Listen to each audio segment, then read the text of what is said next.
This has been the most difficult of times, but they are rising magnificently. I've seen on my way to and from my office a universal adoption of masks. The way in which people are responding and supporting each other, they're keeping their physical distance, but you can tell that they're looking out for each other. There is a distinctly Australian and human moment. And this is our moment. In decades to come, people will look back on this time, and I think there will rightly be a justifiable pride in the way that Australians have conducted themselves. So for Victoria, for Melbourne in particular, as we embark upon this new phase of the steps to protect ourselves and to protect our fellow Australians, the mandatory requirement of masks is confronting. It's difficult. But Australians and Melburnians are responding magnificently. And again, I want to thank them. In Alison's presence, I want to say thank you to our extraordinary health and medical workers, whether it's our nurses, our doctors, our aged care workers. I said in March that over the coming months, these would be our national heroes, and so it has been. That is what they have done. They have put themselves on the front line, often at great risk. I want to set out a number of facts today and then actions that the Commonwealth is taking with regards to ADF support, workforce and aged care support. In particular, with regards to the facts, we now have, across Australia, 13,305 cases, as reported to me shortly before joining you by the National Incident Centre. Very sadly, 133 Australians have now lost their lives to COVID-19. This is in the context of a world that has now passed 15 million cases and tragically 620,000 lives lost, and almost certainly those numbers are far greater when the unreported cases are taken into account. Against that, in New South Wales, what we're seeing is a stable condition. They are engaged in a massive contact tracing program and doing it magnificently. I want to thank all of those involved.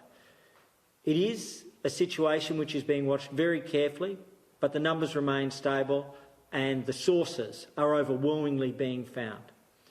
In Victoria, the task is greater again. And to put it in context, with over 400 cases, the contact tracing daily task is between 20 and 30 times greater than New South Wales. That means it is a massive herculean task.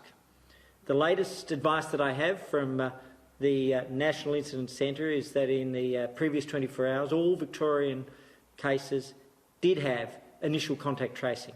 That's a really significant national step. It's important for the country, it's important for Victoria, it's important for Melburnians. And so the country is coming together to support Victoria in this task. As part of that, we know that testing is reaching record levels, 65,000 cases tested in the last 24 hours, over 3.7 million cases all up, and Victorians and Australians are putting themselves forward. But there is more to be done. And so as I look at that, I can give you an update in relation to the Australian Defence Force. There are now approximately 1,470 ADF personnel in Victoria, and their work includes testing, checkpoint control, isolation, compliance, logistics, data, but in particular helping with that great task that Victoria faces of supporting the contact tracing, of ensuring that each case every day is followed, because that is one of our frontline national defences against coronavirus. Borders, testing, tracing and distancing. Those are the four pillars of our containment process. In addition to that, let me say this. If more ADF personnel are required, the Prime Minister has said to the Premier, more will be provided.